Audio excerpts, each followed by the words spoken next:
So you want a 1440p 144Hz monitor, but you don't want to pay over $300 to get it?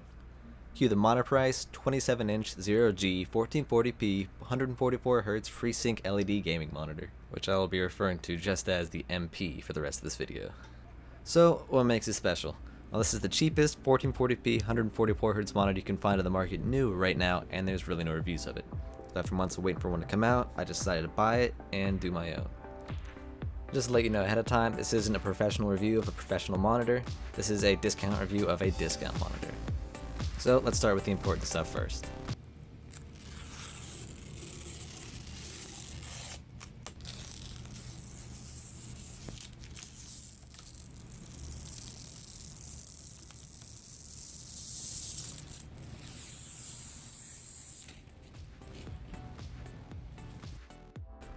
What comes in the box? You got the monitor itself, its stand, an HDMI cable, a manual, and a power supply. I'm not sure why they included a rather useless HDMI cable instead of a DisplayPort cable, but they did.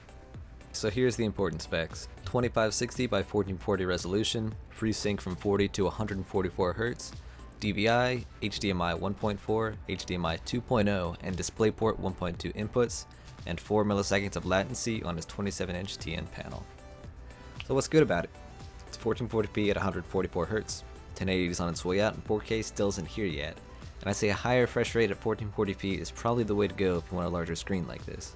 If you're partial to 23-ish inch screens, 1080 is still fine, but if you want a crisper image with more screen space, 1440p seems to be the best answer. It's got a full on-screen display where you can adjust gamma, calibrate the color, brightness, contrast, and a few other options like overdrive and sharpness easily, and its price.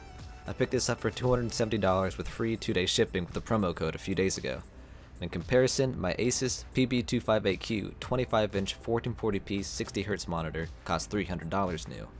Of course, it has a much better stand, IPS panel, and bezel-less design, but it's still stuck at 60Hz. Now what's bad about it? Really only 3 things. 1, it uses a TN panel. 2, it's got an inch-thick bezel all the way around, and it doesn't try to be pretty. If having a smooth, bezel-less monitor is important to you, then you're not going to like it. 3, there's been quite a few complaints about dead pixels, and some people having to return their monitor 2 or 3 times until they got one without a dead pixel. Monoprice is great about this, and lets you return it even if there's only a single dead pixel. The first monitor I ordered came in perfect, so it's not something I had to worry about, but it's something to note. Also, when you alt-tab out of a game, the screen may think it's lost connection for a second, and it displays this box letting you know its resolution and refresh rate. Nothing huge and it's gone after a second, but it's something. So I've got 3 monitors that I compared to.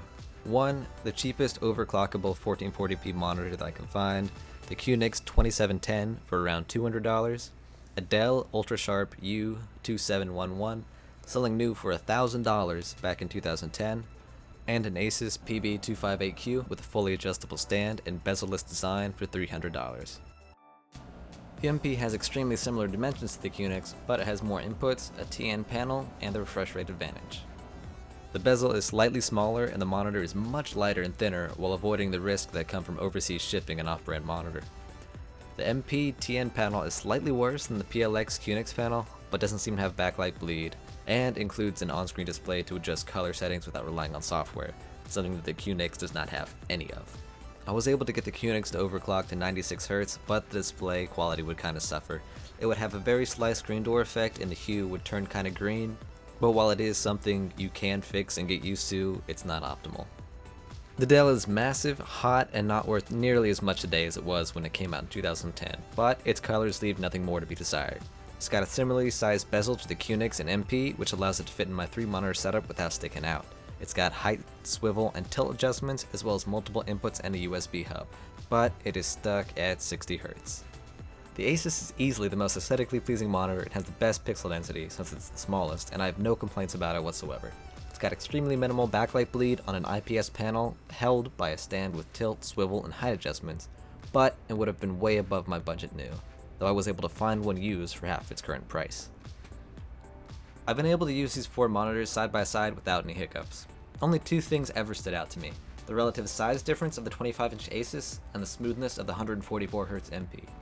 They all have similar enough image quality, at least after you adjust the MP settings, because it looks terrible out of the box. And they can all sit at the same height, even though they're all quite different in terms of what they were designed towards. So if you want 144Hz at 1440p and this is right at the end of your budget, go for it.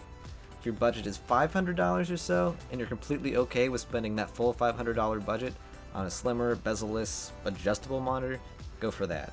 This monitor puts its performance and price before aesthetics, and as someone who likes to get the most bang for their buck, it's my #1 monitor right now.